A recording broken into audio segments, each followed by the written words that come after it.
안녕하세요. 리코의 김근호입니다. 오늘 이렇게 귀중한 자리에 초대해 주셔서 감사드리고 또 이렇게 발표할 자리를 마련해 주셔서 다시 한번 감사드리겠습니다. 저는 오늘 이 자리에서 리커버리 물류의 필요성이라는 주제로 발표를 하겠습니다. ESG 세션의 첫 번째 발표를 맡게 되었는데요. 저희는 리커버리 물류가 환경에 왜 필요하고 또 어떤 기업에서는 왜 그걸 신경을 써야 되는지에 대한 관점에서 이야기를 풀어가 보도록 하겠습니다. 저희 회사 리코는 리소스 커넥터라는 단어의 줄임말이고 자원을 연결한다는 의미를 가지고 있습니다. 저희는 자원을 연결하는 기업이 되자라는 미션을 담은 사명을 가지고 있고, 여기서 말하는 자원은 저희는 폐기물을 뜻합니다. 폐기물을 흔히 자원이라고 상투적으로 표현을 하기는 하지만 실제로 그 사전적인 의미 그리고 법적인 의미에서의 폐기물은 흔히들 생각하는 쓰레기랑은 조금 다릅니다. 폐기물은 필요성에 의해서 그 정의가 되어지고요. 쓰레기는 좀 사용성에 기반한 정의라고 봐주시면 될 것 같습니다.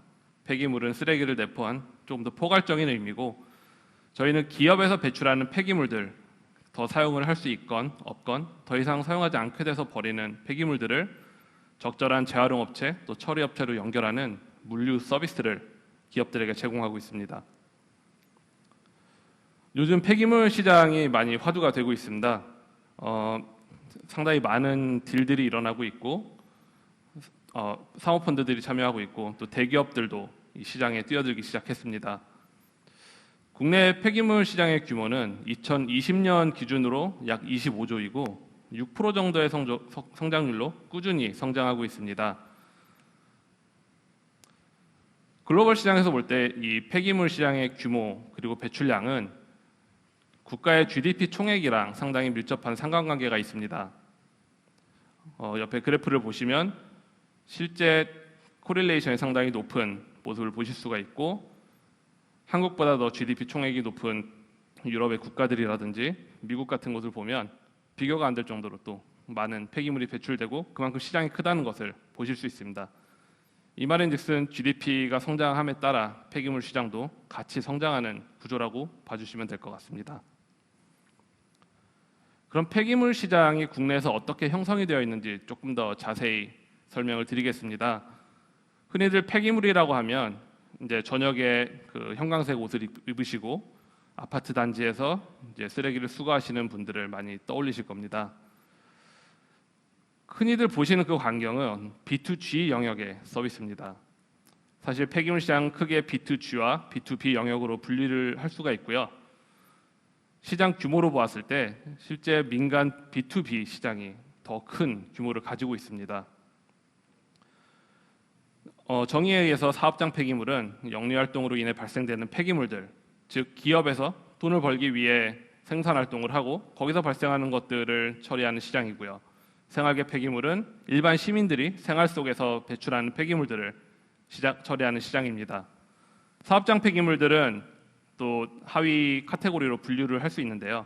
지정 폐기물, 건설 폐기물, 또 사업장 일반 폐기물, 이렇게 큰 분류로 나뉠 수가 있고, 또 각각 분류마다 또 수십 가지의 폐기물 종류들로 나뉘어질 수 있습니다. 지정 폐기물은 저희가 이제 흔히 생각하는 것들은 의료 폐기물이라든지 유해 화학 폐기물 같이 특수한 관리를 해야 되는 폐기물들 시장을 뜻하고요. 건설 폐기물은 실제 건설 현장에나 나오는 골재라든지 폐자재 같은 것들, 그리고 사업장 일반 폐기물은 사업장에서 배출되는 이제 크게 보면 사업장 생활계 폐기물이라든지 배출 시설계 폐기물 등을 포함하고 있습니다. 저희 리코는 이 사업장 일반 폐기물 아래 있는 사업장 생활계 폐기물과 배출 시설계 폐기물 쪽에서 서비스를 진행하고 있습니다. 이 시장에서 좀 재미있는 변수가 등장을 했습니다. 지금까지 저희가 얘기했던 생활물류, 유통물류 시장이 정말 빠른 속도로 크고 있고, 그게 결국에는 사업장 일반 폐기물의 증가로 연결이 되고 있습니다. 수치를 보시면 택배 상자 이동량, 물동량이 2019년, 20년 사이에 20%가 증가를 했고요. 또 하단에 있는 거는 배달 음식 총 결제 금액입니다. 1년 사이에 거의 2배에 가까운 75% 정도가 성장을 한 것을 확인하실 수 있습니다. 흔히 이런 배달되는 음식이나 물건들은 용기에 포장이 되어 오죠. 종이라든지 비닐, 플라스틱, 발포수지, 스티로폼에 포장돼서 전달이 되는 경우가 대부분이고요. 필연적으로 이런 폐기물도 같이 증가할 수밖에 없게 됩니다. 다음 수치를 보면 조금 더 명확한데요.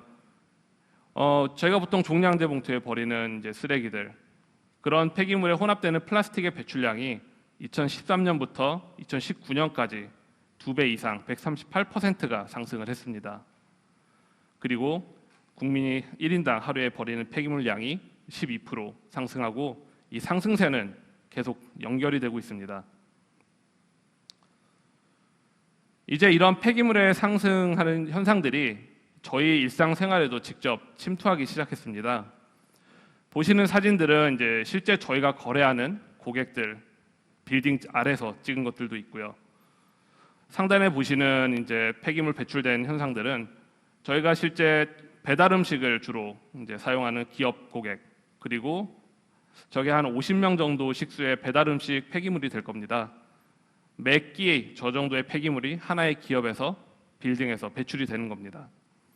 정말 달라진 어떤 생활의 형태를 그대로 반영해 줄 수 있는 부분이라고 생각하고, 이런 것들이 저희 폐기물 시장에 또 새로운 숙제로 등장하고 있습니다. 기존에 있던 도심, 특히 도심 지역에 있는 대형 빌딩들, 또 많은 인원들을 수용하는 곳들은 이런 대규모의 폐기물에 대한 준비라든지 인프라가 갖춰져 있지 않습니다. 하지만 모든 사람들이 이제 배달 음식과 그 배달되는 유통 소비에 익숙해져 있고, 기존에 있는 빌딩뿐만 아니라 이 폐기물 수집 운반을 하는 이 후단의 폐기물 리커버리 물류 또한 약 10년 전의 형태에 머물러 있습니다. 이 문제는 저희가 당장 풀어야 될 숙제라고 생각을 하고 있습니다. 조금 다른 관점에서 이 현상에 대해서 분석을 해봤습니다.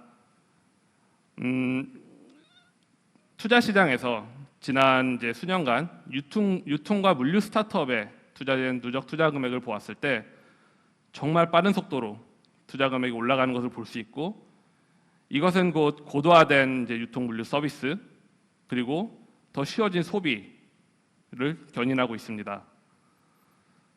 하지만 좌측에 보시면 유통 물류 플랫폼과 대비해서 실제 환경과 에너지도 포함이 되어 있지만 작년 기준으로도 투자 금액이 약 13배 정도 이상 차이가 나고 있습니다. 사실 대외적으로는 모두들 친환경과 폐기물 관리, 그리고 배출에 대한 관리, 재활용을 얘기를 하고 있지만 정작 자본의 흐름은 아직까지는 그 방향으로 가고 있지 않고 앞으로 채워야 될 갭이 상당히 많다는 것을 보여줄 수 있는 장표라고 생각을 하고 있습니다.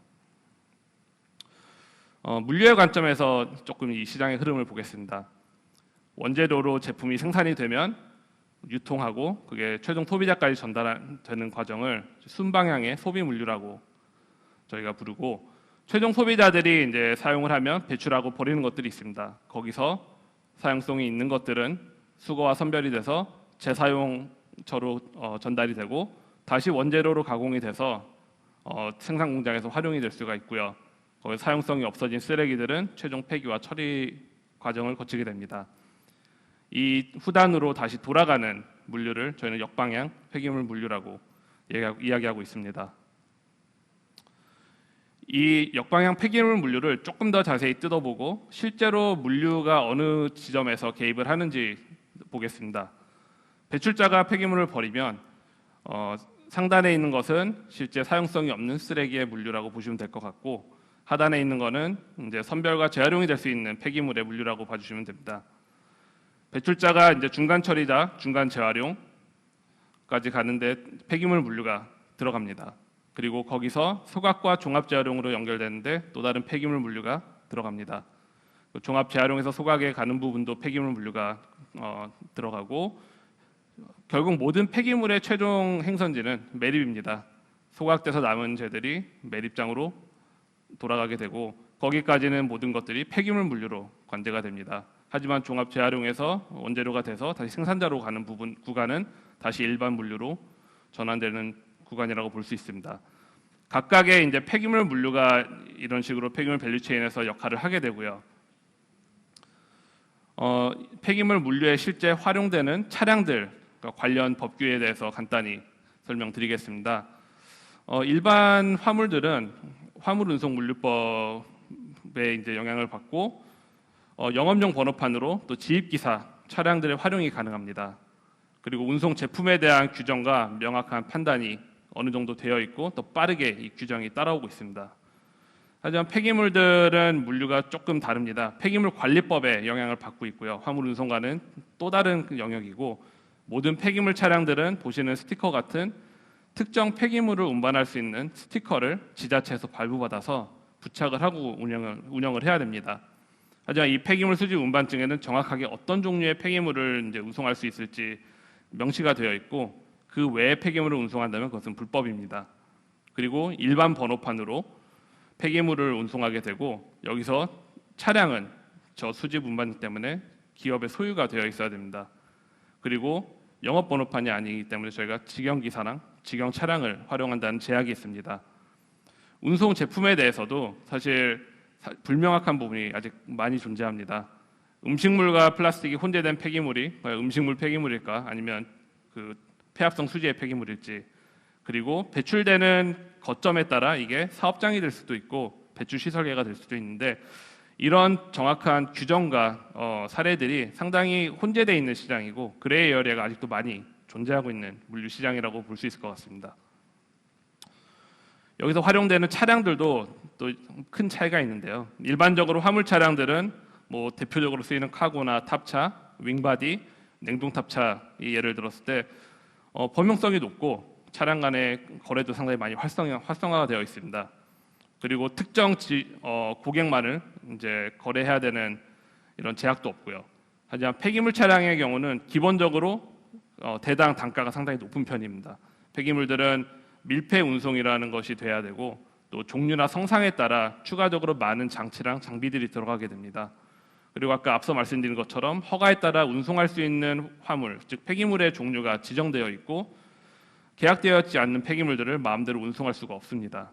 그렇기 때문에 범용성이 상당히 낮고 또 폐기물 차량의 객단가가 상당히 높은 편입니다. 마지막으로 정부에서 이 폐기물의 데이터를 이제 어떻게 관리할지, 사실 환경관리법이라고 이제 되어 있는데, 실제로 정부에서는 이 폐기물의 데이터를 관리의 대상으로서, 이제 규제의 대상으로서 또 관리를 하고 있습니다. 현재 올바로라는 시스템을 이제 모든 사업장 폐기물 배출자들이 활용을 하고 있는데요. 과정은 간단합니다. 일단 폐기물을 배출하는 배출자가 공인인증서로 로그인을 해서 얼마의 어떤 폐기물을 배출했다라고 기록을 합니다. 그럼 운반업체가 동일한 양의 동일한 폐기물을 A에서 B로 운반을 했다라고 다시 리포팅을 합니다. 그리고 마지막에 처리하는 공장에서 어떤 종류의 어떤 폐기물을 받았고 처리를 완료했다라고 리포팅을 하게 됩니다.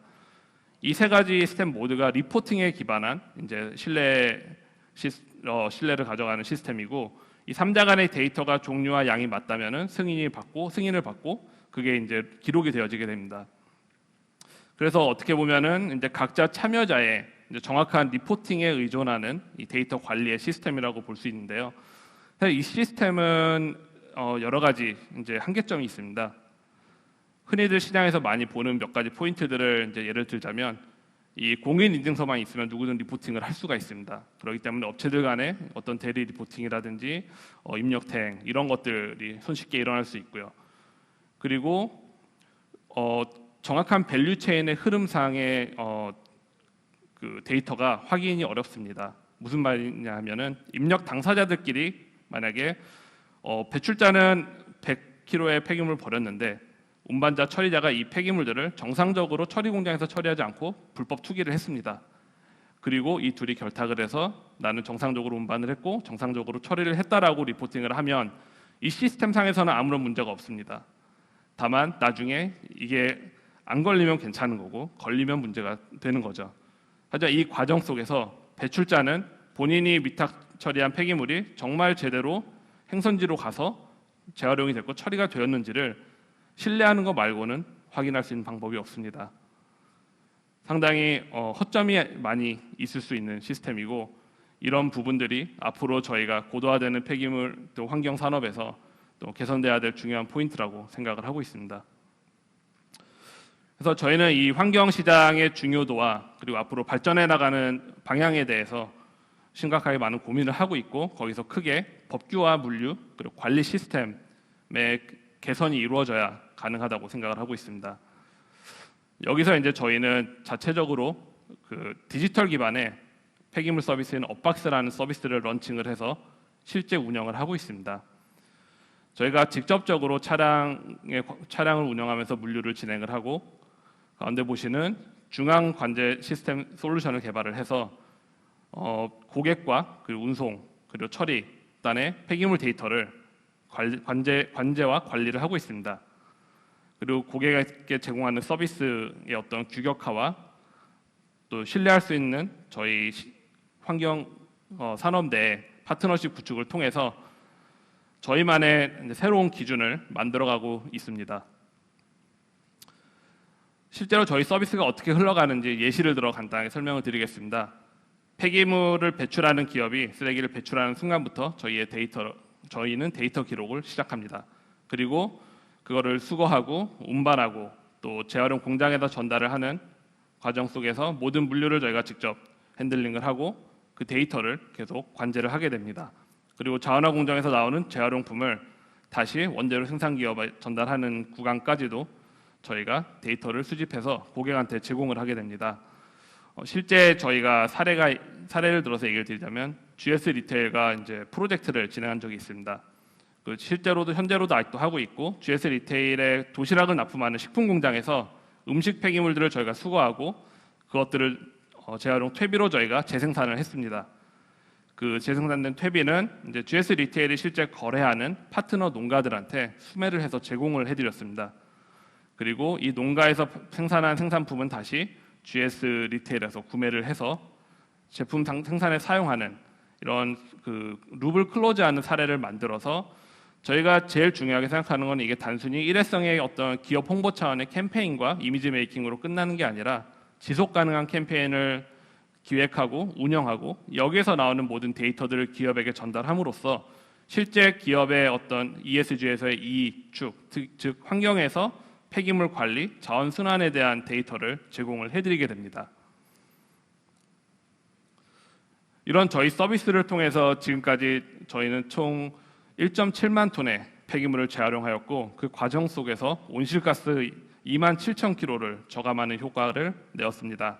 그리고 현재 저희는 서비스 1년 반 만에 한 600개의 페인 커스터머를 확보하고 현재 기업들을 대상으로 계속 서비스를 확장해 나가고 있습니다. 실제 요즘 뉴스를 보면 거의 매일같이 이 폐기물, 쓰레기, 환경 문제를 성토하는 기사들과 의견들이 쏟아지고 있습니다. 저희가 어떤 물류의 고도와 유통의 혁신을 통해 이제 소비를 더 편하게 하고 또 삶을 더 간편하게 하는 것도 너무 중요한 포인트라고 생각을 하지만, 또 한편으로 이 사회에서 살아가는 동안은 저희가 그러고 나서 버려지는 것들이 어떻게 처리가 되고 이 빨라지는 소비 유통 물류의 속도에 맞춰서 성장하고 고도화돼 가고 있는지도 분명히 고민해 볼 포인트가 있다라고 생각을 하고 있습니다. 그래서 저희는 궁극적으로 배출 기업이랑 또 폐기물 업계들을 연결하는 가교 역할을 할 것이고, 거기에서 저희가 필요한 것은 결국 데이터 기반의 시스템과 물류 그리고 서비스라고 생각을 합니다. 이 모든 것들을 통합해서 저희는 업박스라는 서비스를 현재 폐기물 시장에서 제공하고 있고, 국내에는 약 7,000개의 폐기물 운반 업체랑 7,500개의 처리 업체들이 존재하고 있습니다. 그 안에서 저희가 유일하게 디지털 기반의 데이터 관제를 하고 이런 데이터를 기업에게 제공해 줄 수 있는 서비스를 하고 있는 기업이라고 봐주시면 될 것 같습니다. 네, 이상 저희 발표를 마무리하도록 하겠습니다. 감사합니다.